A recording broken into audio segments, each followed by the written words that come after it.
It is my pleasure and honor to be here today to present the 2021 C3E Entrepreneurship Award to Steph Speirs.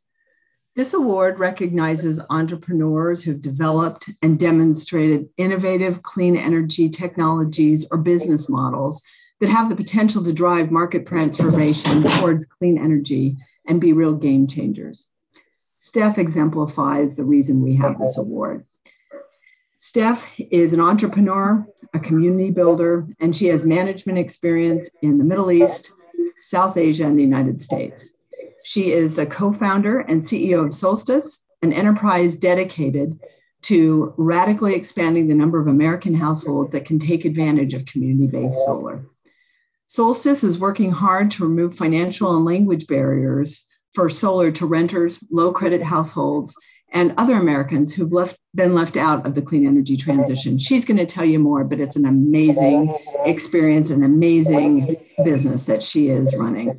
Before founding Solstice, Steph led sales and marketing innovation initiatives in India. She spearheaded venture capital firm Acumen's renewable energy investment strategy in Pakistan. She developed Middle East policy as the youngest policy director at the White House Office of National Security Council, and she served as a special assistant in the Office of the Secretary of the U.S. Department of Homeland Security. If you can't imagine, Steph's work hasn't gone unnoticed. She's gotten some other recognition I just want to highlight because she probably won't. She was selected as an Elle U.S. Women Entrepreneur of the Year, Inc. Magazine's Female Founder 100, and as a Renewable World 40 Under 40 and Solar Award winner. It's been a pleasure to get to know Steph through this process. I can't wait to have you hear from her. Her experience, drive, mentorship, and the caring she has for women in clean energy will be evident when you get to hear from her yourself. And with that, I'm going to stop talking so she can. Steph, I'm turning it over to you. Congratulations on being this year's Entrepreneurship Award winner. Thank you so much, Maria. Thank you for that really kind introduction. On the topic of entrepreneurship, there's actually an Ohio State University study out there that says that if you're an entrepreneur and you have a child, your child is 1.8 to 3 times more likely to be an entrepreneur themselves. And I remember hearing this statistic and thinking, that seems a little bit like garbage to me personally, because my dad was an entrepreneur and it made me want none of that. He actually had a failed business, and it was the reason why my family started eating on food stamps. It was the reason why my mom started working minimum wage jobs to support us.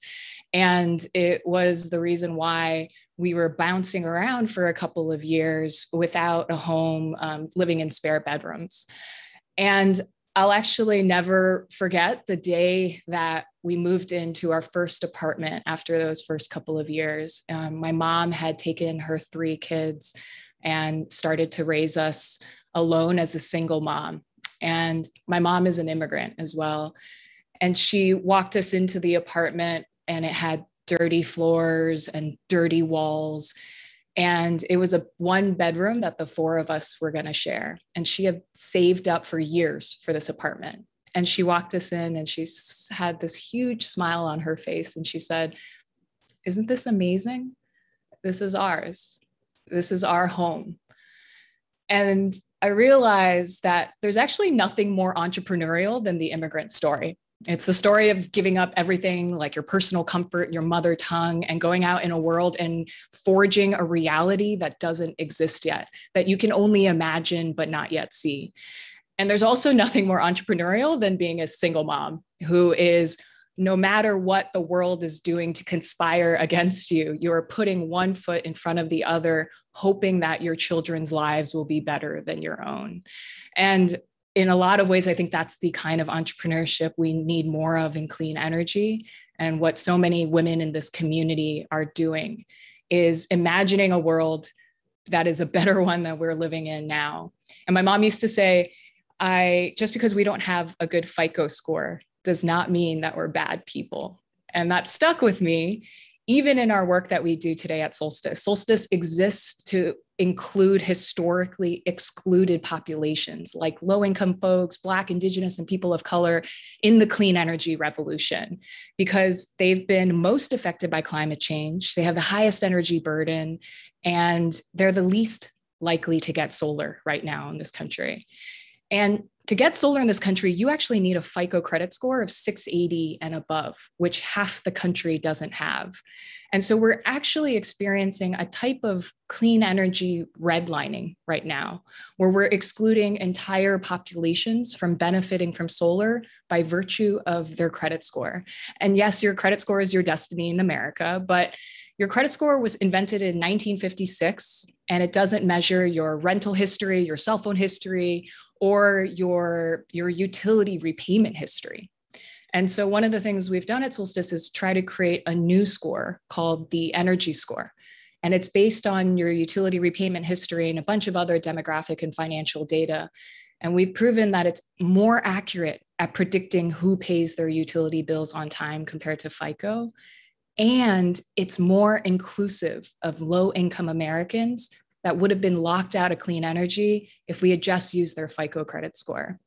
So what we're talking about is, yes, FICO scores are your destiny in America, but we need more innovation and entrepreneurship that rewrites that destiny, that gets beyond the archaic algorithms of 1956 and moves us into a future that is more equitable and is more sustainable. Because if we've learned anything from both the pandemic and the climate crisis, it's that everything we do eventually affects other people and comes back to us. And that something that happens across the world is gonna eventually end up at our doorstep. And so we should care if our clean energy system is including everyone, but it is really hard work and it's lonely work. And the only way it gets done is if we work in community to do it together.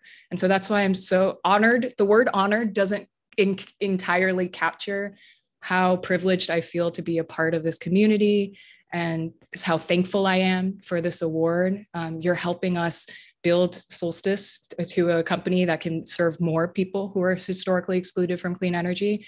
And the reason why our company exists is because women investors, women advisors who saved us in the midst of COVID when our revenues dropped 80%. And since then, we've grown by 7x. And so that's the power of community, is widening the circle of the people we can reach because we're in community together.